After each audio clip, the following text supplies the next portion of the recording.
Assalamualaikum warahmatullahi wabarakatuh.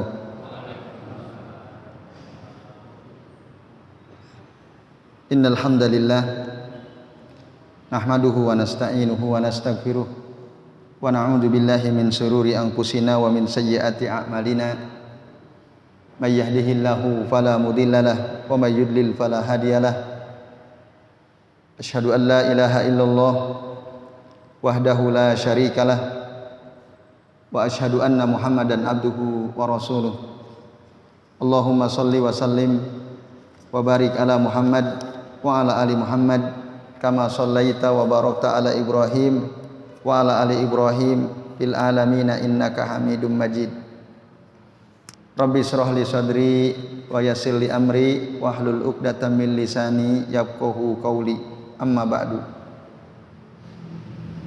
Bapak-bapak dan ibu-ibu serta hadirin hadirat sekalian, azani Allah wa iyyakum ajmain. Alhamdulillah pada maghrib hari ini atas izin Allah kita bisa berjumpa kembali di majelis kajian kitab Riyadhus Shalihin. Mudah-mudahan kita semua yang hadir di majelis ini senantiasa dimuliakan Allah Subhanahu wa taala. Amin ya Allah ya rabbal alamin. Bapak Ibu dan hadirin sekalian, pada kesempatan kali ini kita akan melanjutkan bab yang kemarin ya, bab al-hilmu wal anatu war rifqu. Bab tentang kesantunan, sabar dan lemah lembut ya. Beberapa dalil dari Al-Qur'an kemarin kita sudah bahas. Sekarang kita akan memasuki dalil yang ketiga ya.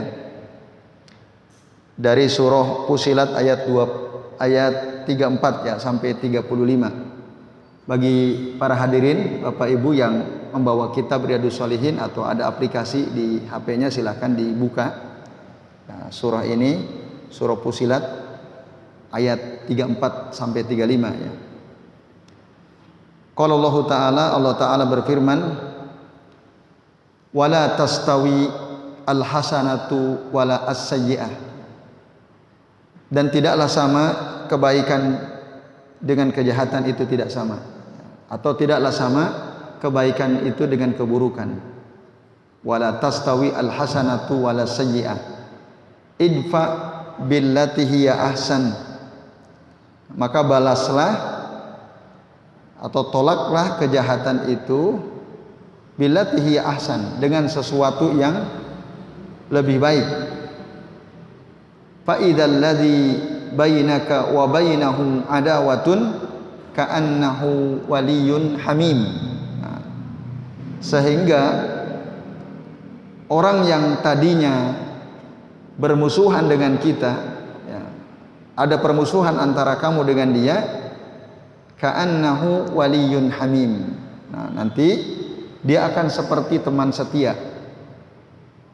Jadi kalau ada orang berbuat jahat, berbuat buruk kepada kita, tapi kita balas keburukannya, kejahatannya dengan kebaikan, maka yang tadinya ada permusuhan antara kita dengan dia, dia akan menjadi seperti teman setia. Itu akibat baiknya kalau kita balas dengan yang lebih baik. Wa ma yulaqqaha illa alladziina sabaru wa ma yulaqqaha illa dzu hazzin 'adzim. Nah, tidaklah sifat baik ini ya, dianugerahkan kecuali kepada orang-orang yang sabar, dan tidaklah pula sifat baik ini diberikan atau dianugerahkan kecuali kepada orang yang mendapatkan atau memiliki keberuntungan yang besar ya. Illa dzu hazzin 'adzim. Nah, bapak-bapak ya, ibu-ibu dan hadirin sekalian, a'azani Allah wa iyyakum ajmain. Jelas sekali ya, kebaikan dan keburukan itu tidak sama. Ada perbedaan yang sangat besar.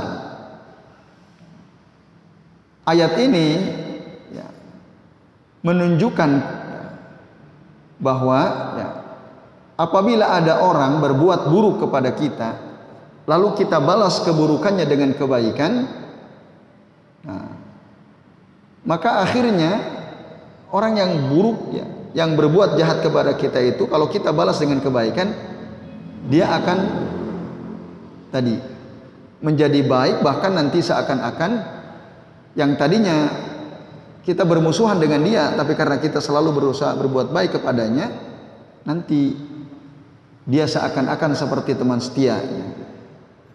Ini Bapak Ibu dan hadirin sekalian, a'adzani Allahu wa iyyakum ajmain.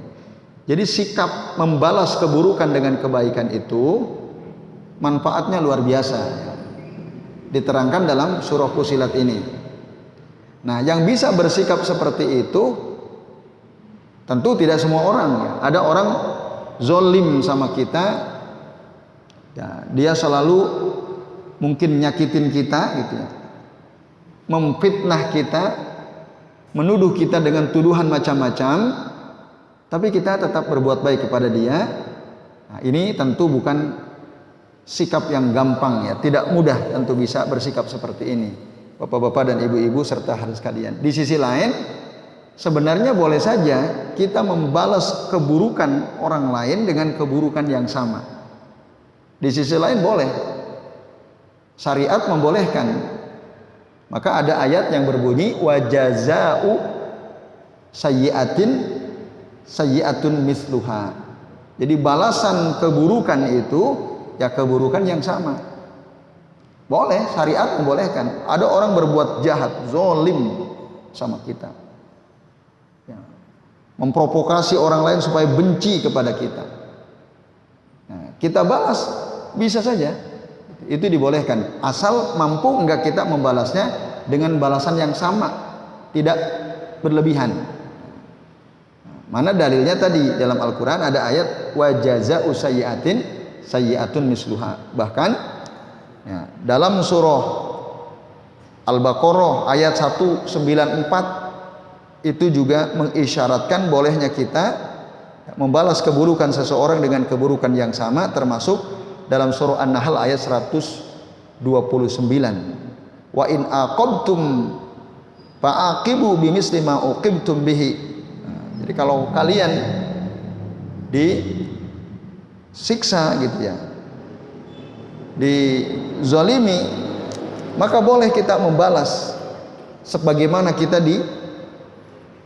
disiksa atau dijahati oleh seseorang. Tapi Allah bilang wala in sobartum, tapi kalau kalian berbuat sabar, lahuwa khairul lissabirin, maka itu lebih baik kalau kita mampu bersabar. Tapi kalau kita balas seperti yang dia lakukan kepada kita, itu boleh ya. Bapak Ibu dan hadirin sekalian, a'adzani Allah wa iyyakum ajmain. Dulu Nabi pernah ya membalas keburukan orang yang berbuat buruk kepada beliau dengan balasan yang sama, dengan keburukan yang sama. Nabi pernah mempraktekkan itu. Nah, yaitu apa? Nah, disebutkan dalam beberapa riwayat, orang-orang Yahudi itu kalau ketemu dengan Nabi SAW, kan mereka benci kepada Nabi SAW. Maka mereka ketemu Nabi mengucapkan ya seakan-akan salam, padahal sesungguhnya doa keburukan. Di orang Yahudi itu kalau ketemu Nabi, mereka mengatakan assalamu alaika ya Muhammad, assalamu alaika ya Muhammad. Kan seakan-akan seperti ucapan salam kan, sekilas itu seperti salam, tapi maknanya semoga kebinasaan menimpa kamu wahai Muhammad. Assalamu alaika ya Muhammad. Maka Rasul menjawab wa alaikum. Udah, wa alaikum atau wa alaikumussalam.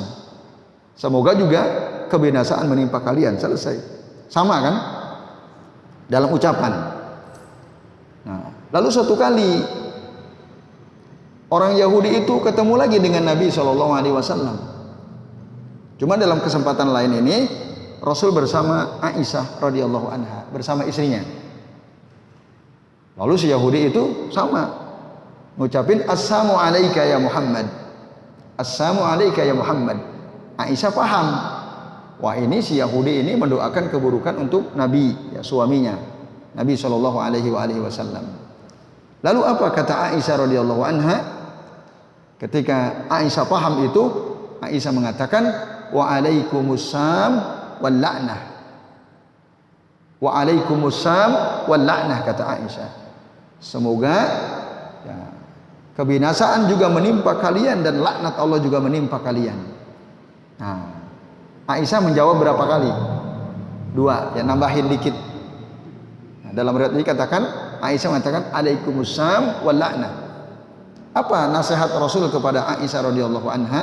Beliau mengatakan faqala Rasul sallallahu alaihi wasallam mahlan ya Aisyah. Ya. Jadi bahasa kitanya santai saja wahai Aisyah, fa innallaha yuhibbu ar-rifqa fil amri kullihi. Sesungguhnya Allah itu ya, menyukai sikap lemah lembut dalam segala urusan. Nah, lalu Aisyah tanya, faqultu ya Rasulullah, awalam tasma' ma qalu? Duhai Rasulullah, tidakkah engkau mendengar apa yang dikatakan oleh orang-orang Yahudi itu? Rasul bilang, qala Rasulullah sallallahu alaihi wasallam. Ya. Tentu Rasul mendengar itu, tapi kata Nabi apa? Faqad qultu alaikum. Kan tadi aku sudah menjawab mereka. Wa alaikum, kan gitu. Wa alaikum atau wa alaikumussalam. Itu udah cukup gitu. Semoga kalian pun demikian. Nah, ini menunjukkan bahwa kalau ada perbuatan buruk kita balas dengan yang setimpal, tidak ada masalah. Ini Bapak Ibu dan hadirin sekalian, a'adzani Allah wa iyyakum ajmain. Nah, cuma mampu atau tidak, ini yang mungkin agak susah ngukurnya kan. Kalau hanya ucapan gampang gitu kan. Tapi kalau bentuknya lain, tadi misalnya ada orang suuzon sama kita, berburuk sangka terus ya. Kenal belum, ketemu nggak pernah gitu.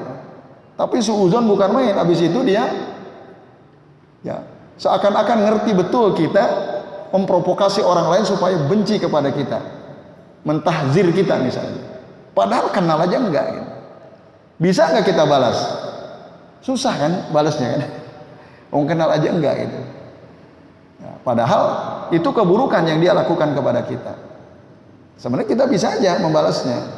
Nah, maka Nabi ya Shallallahu Alaihi Wasallam itu, Bapak Ibu, beliau sering berdoa di setiap akhir majelis itu.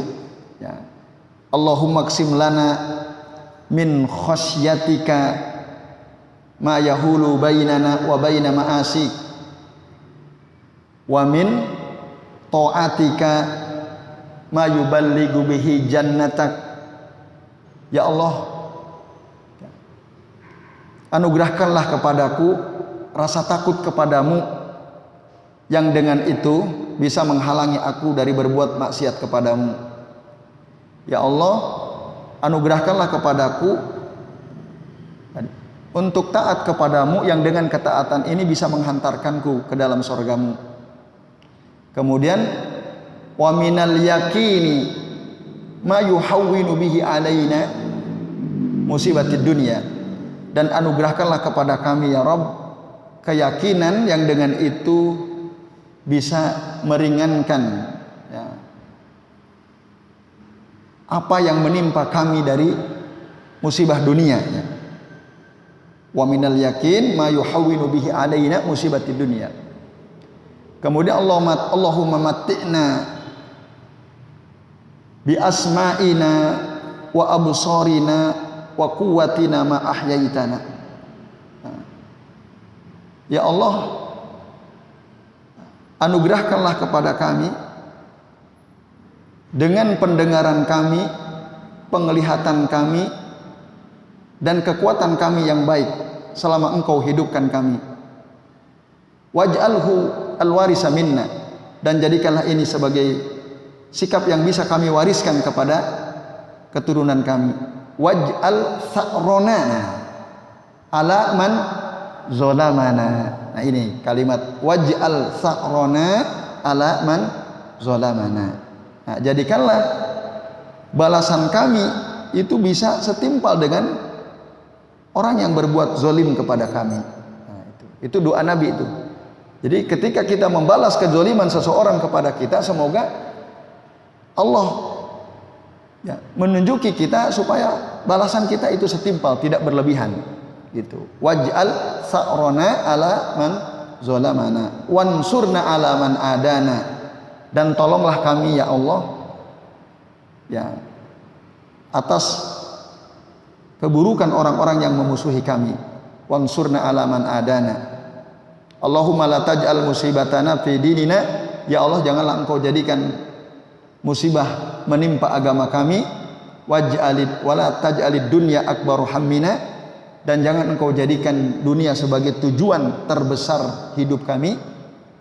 Wala mablaghu ilmina, dan jangan engkau jadikan dunia sebagai tujuan tertinggi ilmu kami. Wala tusallit alaina man la yarhamuna, dan jangan engkau kuasakan kepada kami orang-orang yang tidak sayang kepada kami. Nah, Bapak Ibu dan sekalian, ini doa sering dibaca oleh Nabi di akhir majelis. Ya, selain doa kafaratul majelis. Tapi mungkin tidak banyak kita menghafalnya karena kepanjangan. Kita kan pengen yang ringkas-ringkas saja. Padahal artinya ini dahsyat ini. Allahumma qsim lana ini. Nah, ini Bapak Ibu dan hadirin sekalian, a'adzani Allah wa iyyakum. Jadi ada kalimat waj'al sa'rona alaman zalamana. Jadi ketika kita membalas orang yang zalim kepada kita, supaya Allah itu ya, membuat kita bisa membalas dengan yang setimpal gitu, tidak berlebihan. Nah, ini maka penting juga doa itu dihafalkan lalu kita baca ya. Ketika ada orang berbuat zalim kepada kita, seandainya kita balas, itu kita tidak membalas secara berlebihan. Nah, ini Bapak Ibu dan hadirin sekalian, a'adzani Allah wa iyyakum ajmain. Tapi, nah, kalau kita berbuat baik, itu tentu jauh lebih baik ya. Kita tidak membalas dia, bahkan dia memfitnah kita, dia nulis surat kaleng dikirim ke orang-orang yang isinya menjelek-jelekan kita misalnya. Kita malah datang ke rumahnya, bawa hadiah, ngasih sarung BHS nih buat antum ya, misalnya ya. Dia fitnah lagi, beliin handphone, iPhone misalnya. Antum berbuat baik sama dia. Nah, kira-kira nih orang terus-terusan benci atau tidak kira-kira kalau kita bisa berbuat seperti itu? Mikir juga dia lama-lama, nih orang kok difitnah baik banget gitu. Nah, maka kata Allah tadi, ya, fa idzal ladzi bainaka wa bainahu adawatun ka'annahu waliyyun hamim. Pasti nanti dia akan mikir, akhirnya dia akan baik kepada kita seakan-akan seperti teman setia. Tapi tadi itu tidak gampang memang ya. Tidak gampang sekalian. Nah, jadi itu. Nah, dan emang itu tidak bisa didapatkan kecuali oleh orang-orang yang sabar tadi. Wa ma yulaqqaha illa alladziina sabaru. Nah, disinilah penting memang bersikap sabar. Bahkan kalau kita baca sekalian dalam ayat yang lain, nah, lanjutan dari tadi wa jazaa'u sayyi'atin sayyi'atun misluha faman 'afa wa aslaha fa ajruhu 'ala Allah. Barang siapa yang memaafkan, orang berbuat buruk sama kita, kita maafkan. Wa aslaha, lalu kita berbuat baik kepada dia, apa yang akan terjadi? Nah, fa ajruhu 'ala Allah. Nanti pahalanya Allah yang akan ngasih. Para ulama mengatakan ketika Allah ya, akan memberikan pahala tapi tidak dirinci, ini menunjukkan betapa besar pahala yang dimaksud itu. Nanti pahalanya ini urusan Allah, fa ajruhu 'ala Allah. Yang pasti innahu la yuhibbul zalimin. Allah itu tidak suka terhadap orang yang zalim. Udah gampang banget. Dia zalim sama kita, Allah nggak suka. Itu udah cukup sebenarnya. Udah kita maafkan dia, kita berbuat baik kepada dia, nanti pahala besar yang akan kita dapatkan dari Allah Subhanahu wa taala. Nah, ini Bapak Ibu dan hadirin sekalian, ya a'adzani Allah wa iyyakum ajmain. Maka tadi wa ma yulaqqaha illa dzu hazzin azim ya. Tidak akan mendapatkan kebaikan ini kecuali bagi orang yang mendapatkan atau memiliki keberuntungan yang besar. Nah, itu Bapak Ibu dan sekalian ya penjelasan dari ayat 34 dan 35 dari surah Fussilat. Kemudian yang dalil yang terakhir dari Al-Qur'an pada bab ini adalah ayat dari surah Asy-Syura ayat 43 ya. Allah Subhanahu wa taala mengatakan wala man sabara wa ghafara inna dzalika lamin azmil umur. Bagi siapa orang yang bisa sabar dan memaafkan, sesungguhnya yang demikian itu merupakan lamin azmil umur, merupakan perbuatan yang mulia ya. Azmil umur ya, perbuatan yang utama. Itu dalam surah Asy-Syura ayat 43. Ayat ini menjelaskan bahwasanya kesabaran saat kita disakiti oleh seseorang lalu kita bersabar, maka itu adalah sikap yang terpuji ya, allati 'alaiha sawabun jazil wa sana'un jamil, yang apabila kita mampu melakukannya maka kita akan mendapatkan pahala yang besar, akan mendapatkan sanjungan yang indah dari Allah Subhanahu wa taala. Nah, ini Bapak-bapak dan Ibu-ibu ya serta sekalian, ayat ini menunjukkan tentang keutamaan sabar dan memaafkan. Tadi juga pada ayat sebelumnya jelas sekali ya bahwa Allah akan memberikan pahala yang tidak dirinci, itu artinya besar sekali pahala yang akan didapatkan oleh orang yang mampu bersabar. Jadi ini ya penjelasan dari beberapa dalil dari ayat Al-Quran tentang pentingnya sabar, pentingnya bersikap lemah lembut ya, dan santun ya. Baik, sekarang kita akan masuk hadis yang pertama. Wa an Ibnu Abbas radhiyallahu anhu maqal. Dari Abdullah bin Abbas radhiyallahu anhu beliau berkata, qala Rasulullah sallallahu alaihi wasallam, Rasulullah SAW bersabda, untuk siapa? Li Asajji Abdul Qais, kepada seorang sahabat yang bernama Asaj Abdul Qais. Apa kata Nabi? Inna fika ya khoslataini yuhibbuhumallahu. Sesungguhnya pada dirimu itu, wahai Asaj, ada dua sifat, yang kedua sifat itu dicintai oleh Allah Subhanahu wa taala. Apa itu? Al-hilmu wal anad, yaitu sikap santun dan sabar. Hadis akhrajahu Muslim, hadis ini dikeluarkan oleh Imam Muslim. Nah, Bapak-bapak dan Ibu-ibu sekalian ya, seperti yang kemarin kita pernah singgung, hadis ini menunjukkan bahwa satu ya, Allah itu punya sifat hub. Maka kita wajib secara akidah menetapkan sifat al-hub lillahi jalla jalaluh. Ini manhaj salafus saleh ya. Kita harus katakan bahwa Allah itu punya sifat mencintai. Kalau ada orang menolak, nah berarti dia telah melakukan ilhad ya. Padahal jelas dalam hadis, inna fika khoslataini yuhibbuhumallah, atau innallaha yuhibbus sabirin misalnya. Banyak sekali dalilnya. Jadi kita harus mengimani dan menetapkan bahwa Allah itu punya sifat mencintai. Yang kedua, Bapak Ibu dan sekalian, hadis ini menjelaskan bahwa ya, akhlak itu seperti yang kemarin ditanyakan Pak Rudi ya, ada yang memang bawaan anugerah dari Allah Ta'ala, ada yang memang harus diusahakan, dipelajari, dibiasakan. Nah, yang bawaan anugerah Allah itu disebut jabaliyun. Kemarin ya, udah ya kita singgung. Sementara akhlak baik yang diusahakan disebut muktasibun. Jadi al-akhlak al-muktasib ya. Itu. Maka dalam kitab Al-Adab Al-Mufrad karya atau disusun oleh Imam Al-Bukhari rahimahullah ya, disebutkan secara rinci bahwa Asaj Abdul Qais bertanya kepada Nabi SAW ya, ya Rasulullah, duhai Rasulullah, kata dia, ana atakhallaqu bihima am Allahu jabalani alaihima.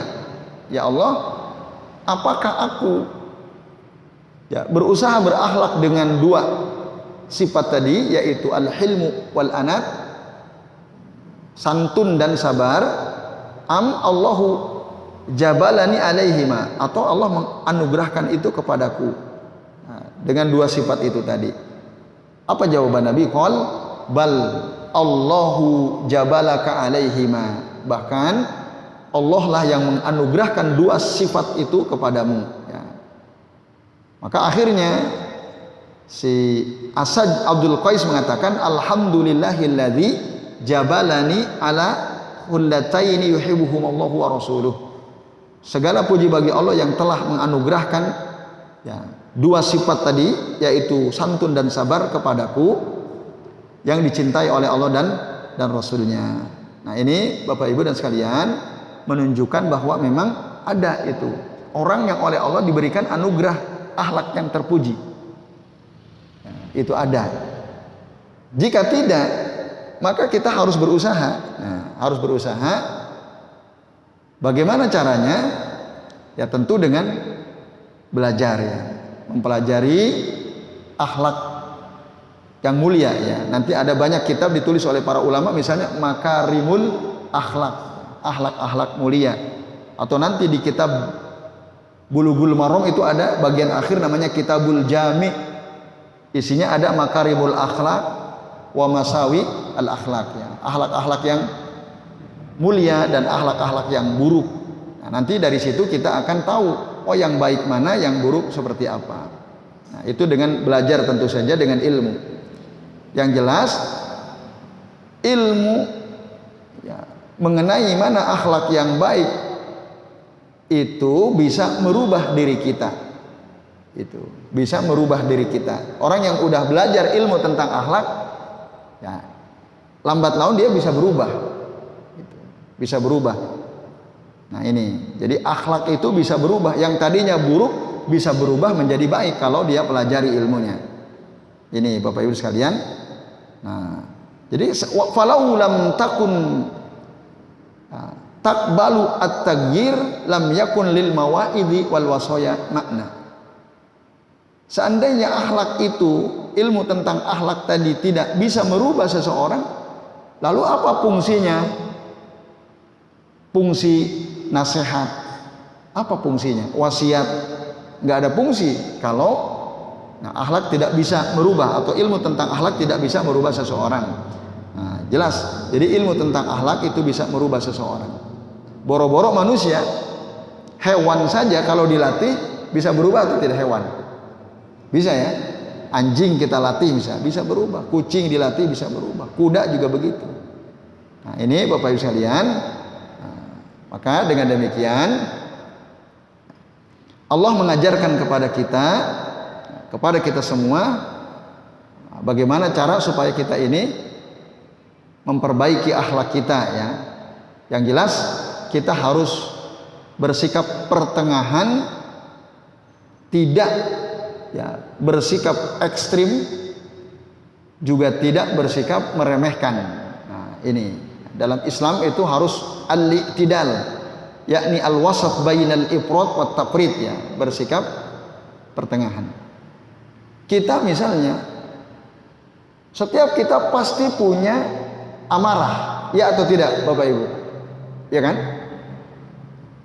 Penting, amarah itu penting. Rasa marah itu penting. Itu anugerah dari Allah Subhanahu wa taala. Hanya saja bagaimana cara kita ya, mengendalikan amarah ini. Seandainya orang tidak punya amarah, dibully terus sama orang, dia tidak akan mencegah orang lain ya menghina dirinya atau menzolimi dirinya. Nah ini, nah maka Islam mengajarkan kepada kita bagaimana supaya bisa bersikap pertengahan dalam mengelola amarah itu. Nah ini ya sekalian, a'adzani Allahu wa iyyakum ajmain. Nah, nanti kalau orang itu nggak punya rasa marah, dia tidak bisa mencegah sesuatu yang bisa menyakiti dirinya gitu. Nah, dengan marah yang dia miliki itu, ya dia bisa mencegah. Nah ini, tapi tadi ya, adil ya, i'tidal itu pertengahan, jadi tidak terlalu terbawa emosi ketika merespon sesuatu yang buruk yang datang kepada kita, nah, juga tidak meremehkan. Nah itu kira-kira ya penjelasan ringkas bahwa Islam itu ya sebenarnya mengajarkan kita, Allah mengajarkan kita untuk berakhlak yang tadi sikap pertengahan. Sama misalnya disebutkan makan, ya, makan. Keinginan untuk makan. Nah, itu perlu dimiliki oleh seseorang. Cuman bagaimana cara ya, makan dengan akhlak yang baik gitu ya. Nah, ini perlu. Nah, dikelola. Kalau orang nggak punya sama sekali keinginan untuk makan, wah dia bisa mati itu. Karena nggak pernah mau makan kan. Dia punya. Cuman ketika makan, nah itu dia bisa seimbang gitu. Tidak terlalu berlebihan. Nah, ini contoh lain ya bahwa akhlak itu memang ya mengajarkan kita supaya kita bersikap pertengahan ya. Itu akhlak yang mulia ya, al-akhlak al-karimah. Jadi ini bapak-bapak dan ibu-ibu serta hadirin sekalian, azan ya Allah wa iyyakum ajmain ya. Dan sebenarnya di sini banyak ayat lain yang menunjukkan kalau kita itu supaya bersikap pertengahan. Terakhir misalnya dalam surah Al-A'raf ayat 31, kulu wasrobu wala tusrifu. Makanlah, minumlah, jangan berlebihan. Berinfak juga begitu. Ya. Harus pertengahan, tidak terlalu jor-joran, tidak juga pelit ya, tapi bersikap pertengahan. Yaitu sementara yang bisa kami sampaikan. Waktu saya kembalikan ke Pak Gofir selaku pembawa acara. Ya, Pak.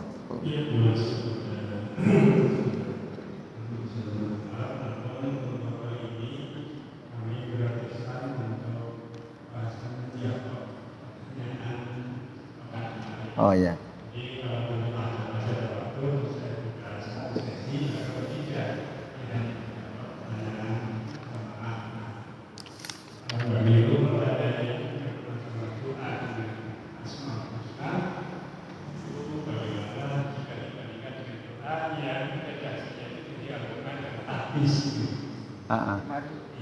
Gimana? Berdoa dengan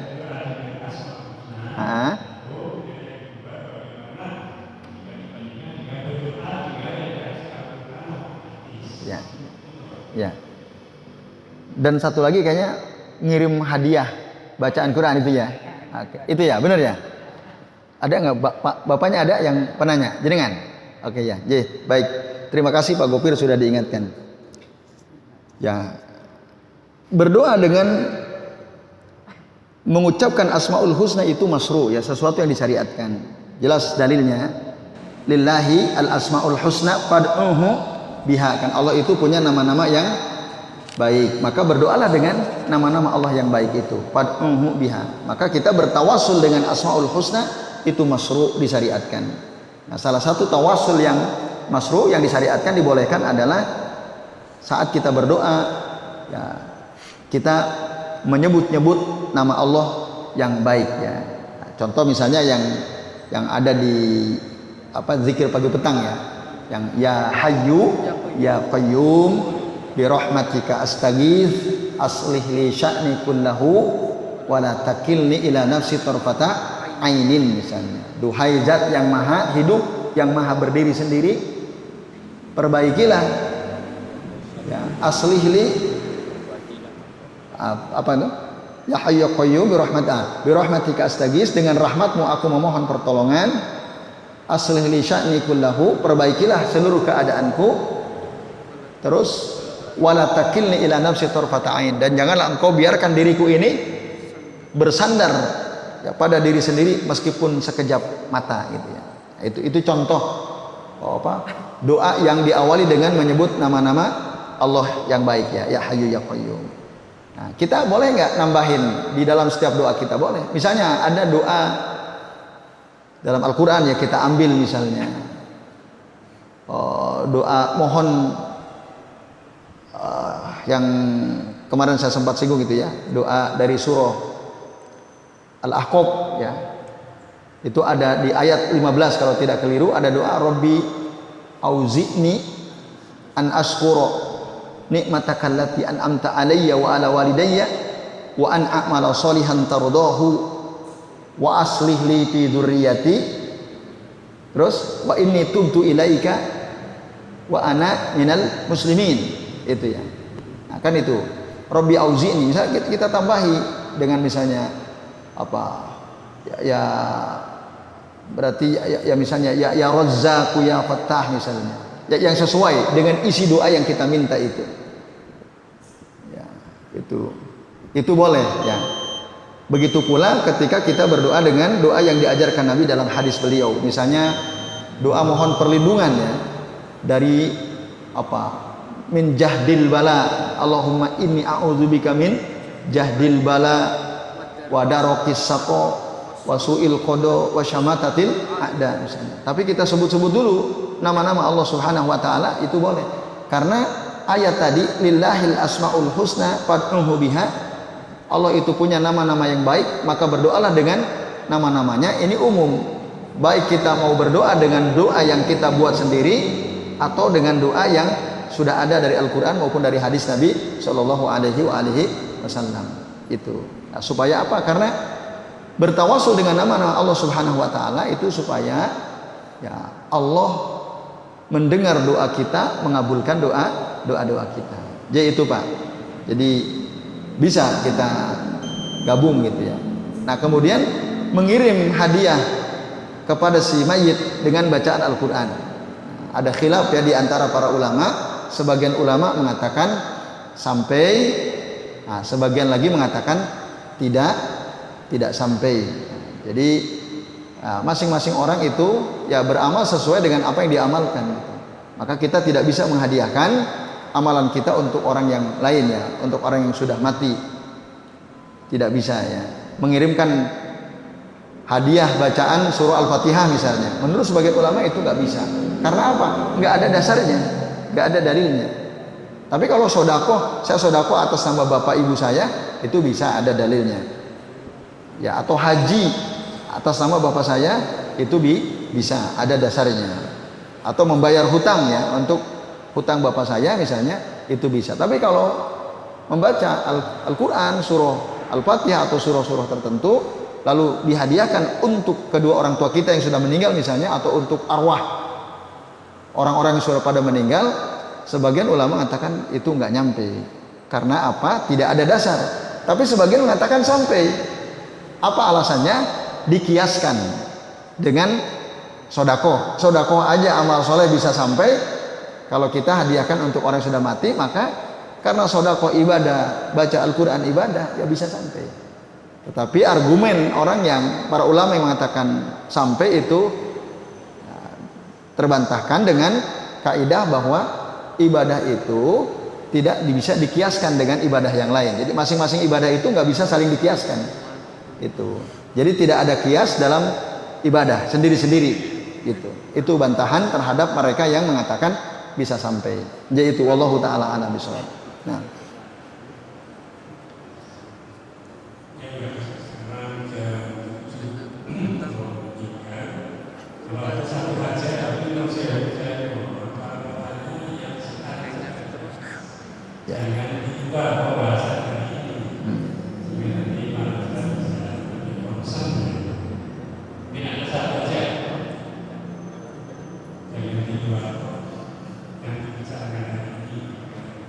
Monggo Pak Wagimin ya, silakan. Yang tadi itu kita bahas per individu. Sekarang yang kita tanyakan masalah secara umum, artinya kita membenci pejabat yang selalu menjelek-jelekan sunnah Rasul atau Al-Quran, itu bagaimana kita kalau kita benci kepada yang bersangkutan itu? Artinya mereka selalu menjelek-jelekan orang yang menjalankan sunnah dan bahkan menjelek-jelekan Al-Quran. Ya. Boleh atau tidak gitu? Membenci orang yang suka menjelek-jelekan, ya, menyakiti umat Islam gitu ya, misalnya menghina Al-Quran, menghina syariat Islam khususnya. Jawabannya boleh. Bahkan kita harus benci sama orang yang seperti itu.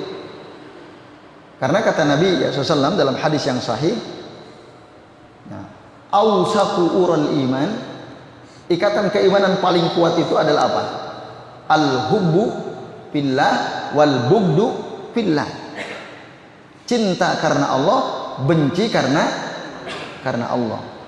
Nah, kebencian kita kepada seseorang yang suka menghina Islam, syariat Islam, menghina Al-Quran khususnya, yaitu termasuk bagian daripada al-bugdu lillah, benci karena Allah. Jadi ada orang suka menjelek-jelekan Islam, menghina syariat Islam, bahkan menghina Al-Quran. Nah itu ya kita harus benci orang seperti itu, karena ini bagian daripada keimanan. Bahkan tadi ikatan keimanan yang terkuat adalah al-hubbu fillah wal bughdu fillah. Cinta karena Allah, benci karena Allah. Nah, termasuk misalnya ada orang kok sama ulama benci bukan main gitu ya. Ulama benar gitu ya, benar-benar ulama kok dibenci. Lah kita harus benci sama orang yang benci terhadap ulama.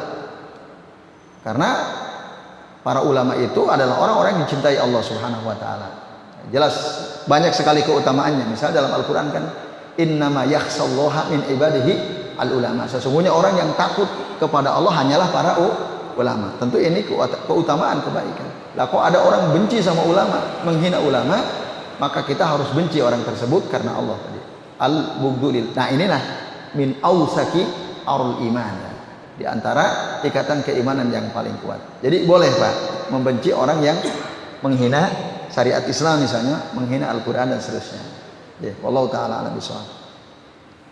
Cukup Pak Gofir ya. Baik, Bapak Ibu sekalian, sementara ini yang bisa kita bahas ya, semoga bermanfaat dan semoga Allah menganugerahkan ya kepada kita semua akhlak yang mulia ya. Amin ya Allah ya rabbal alamin. Terima kasih atas perhatiannya. Kami akhiri wasallallahu ala Muhammadin wa ala alihi wa sahbihi wa baraka wa sallama alaihim ajmain. Billahi taufiq wal hidayah. Wassalamualaikum warahmatullahi wabarakatuh.